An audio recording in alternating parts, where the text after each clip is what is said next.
Ce jeudi 20 octobre 2022, sur France 2, Anne-Sophie Lapix a ouvert son JT de 20h sur la démission de Liz Truss, la première ministre britannique, après 45 jours au pouvoir.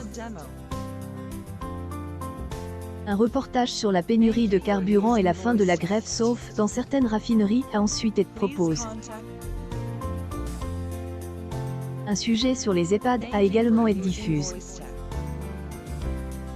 Tandis que elle, en côté du 20h était consacrée à une nouvelle technique pour louer son logement avec option B, achat.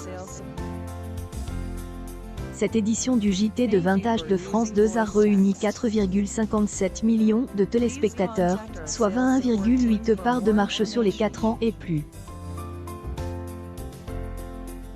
Sur une semaine, le journal de la chaîne publique présente par Anne-Sophie Lapix est en baisse de 0,5 points. En frontal, le JT de 20h de TF1 fait mieux avec 4,99 millions de franquets, soit 23,7 EL, ensemble du public. Le journal présent par Gilles Boulot est en hausse de 0,1 point sur une semaine. Par ailleurs, dès le lundi 24 octobre, Anne-Sophie Lapix ne sera plus aux commandes du JT de 20h de France 2.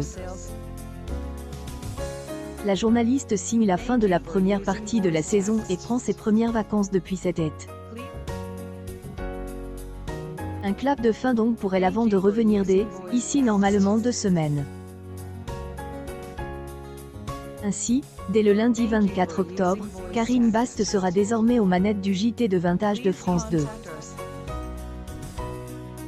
La Joker D, Anne-Sophie Lapix se retrouve dans un contexte où le signe de TF1 est toujours coupe chez elle, opérateur Canal et TNT 7. Malgré cela, si cette coupure a été bénéfique pour elle, audience du journal du service public, dans un premier temps, Anne-Sophie Lapix perd du terrain depuis une semaine. TF1 a repris le leadership sur elle, audience du journal.